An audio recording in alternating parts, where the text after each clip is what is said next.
आतंक के विरुद्ध निर्णायक कदम। पाकिस्तान के आतंकवादी संगठन लश्कर-ए-तैयबा, जैश-ए-मोहम्मद के मुख्यालय तथा प्रशिक्षण ठिकानों पर सटीक हमले करने में भारत की अभूतपूर्व क्षमता को दुनिया ने देखा।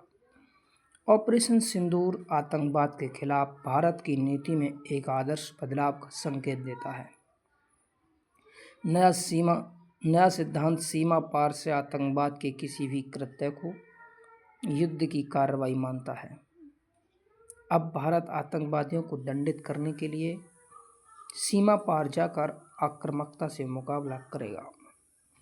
ऐसे समय में जब पूरे देश में राष्ट्रवाद का जोश है और हमारे सशस्त्र बलों पर गर्व किया जा रहा है, कांग्रेस द्वारा सैन्य संघर्ष की अचानक समाप्ति पर सवाल उठाकर सरकार की सफलता को नकारने का प्रयास किया जा रहा है।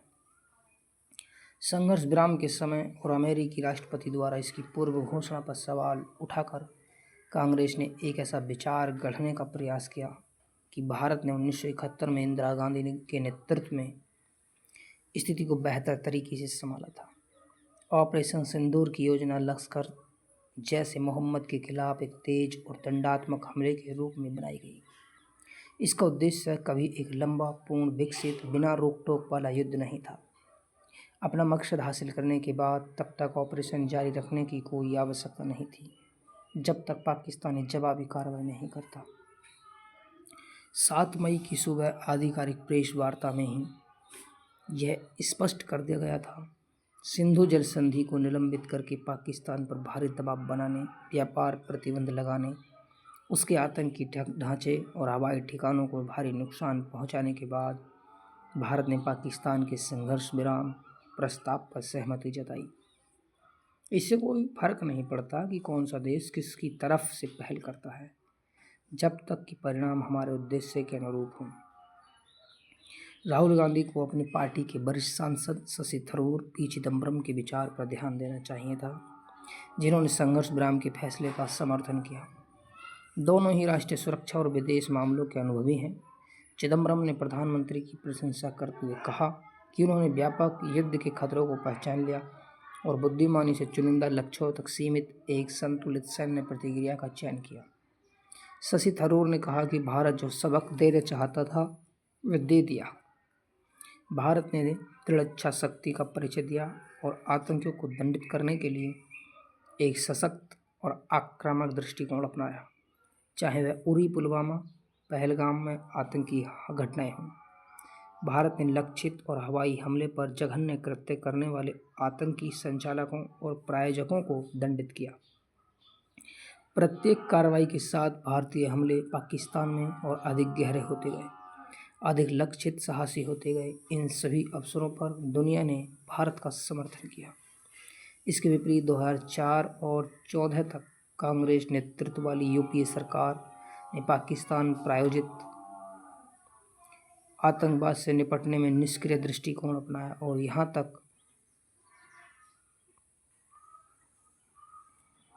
26/11 के भयानक मुंबई हमले 175 निर्दोष लोगों की जान चली गई, मगर भारत सरकार की ओर से कोई ठोस जवाबी कार्रवाई नहीं की गई। यूपीए ने अंतर्राष्ट्रीय कार्रवाई की मांग पर आतंकवाद के खिलाफ भारत की लड़ाई को दूसरे देशों के कंधों पर डाल दिया, लेकिन आतंकवादियों को न्याय के कटघरे में लाने के लिए अपनी ओर से कोई जवाबी कार्रवाई की योजना नहीं बनाई।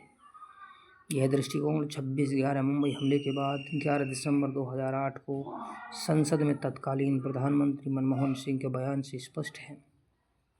उन्होंने कहा, हमें अंतर्राष्ट्रीय समुदाय को आतंकवाद के केंद्र जो पाकिस्तान में स्थित है से सख्ती और प्रभावी ढंग से निपटने के लिए प्रेरित करना होगा। आतंकवाद के बुनियादी ढांचे को स्थायी रूप से नष्ट करना होगा। अंतर्राष्ट्रीय समुदाय की राजनीति इच्छा शक्ति को जमीन पर ठोस और निरंतर कार्रवाई में बदला जाना चाहिए। यूपीए सरकार की उस वक्त की प्रतिक्रिया में न तो पाकिस्तान के खिलाफ दंडात्मक कार्रवाई की मंशा दिखाई गई थी और न ही उसे कोई चेतावनी दी गई। जवाबी कार्रवाई के लिए कांग्रेस की राजनीतिक इच्छा शक्ति तब भी नहीं थी जब हमारे सशस्त्र बलों ने पाकिस्तान के कब्जे वाले कश्मीर में आतंकी शिविरों के खिलाफ लक्षित हमले करने की इच्छा व्यक्त की थी।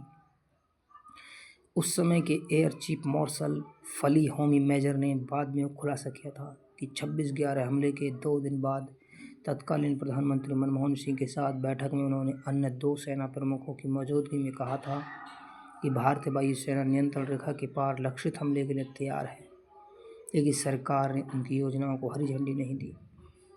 ऐसे में क्या कांग्रेस के पास प्रधानमंत्री पर सवाल उठाने का कोई नैतिक अधिकार है? कांग्रेस द्वारा ऑपरेशन सिंदूर की तुलना 1971 के भारत पाकिस्तान युद्ध से करना सही नहीं, क्योंकि हर संघर्ष का एक संदर्भ होता है। 1971 का भारत पाकिस्तान युद्ध पूर्वी पाकिस्तान में दमनकारी पाकिस्तानी सैन्य शासन के अत्याचारों के खिलाफ 8 महीने लंबे गृह युद्ध के बाद लड़ा गया था। पाकिस्तान की आंतरिक समस्या भारत के लिए एक आंतरिक व्यापक समस्या बन गई।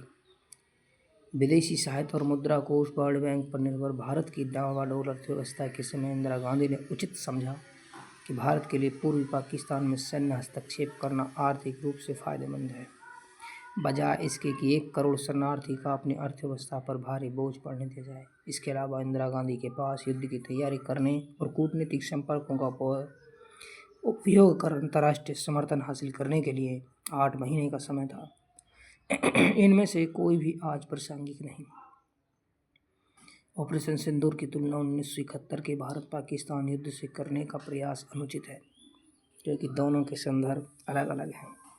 एक घटना की सफलता और परिणामों को दूसरे के चश्मे से देखना संकीर्ण और तर्कहीन है।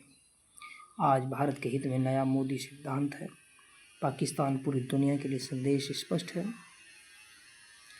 भारत के पास बड़े विकास लक्ष्य हैं और वह उन्हें हासिल करने के लिए अपनी पूरी ताकत लगाना चाहता है।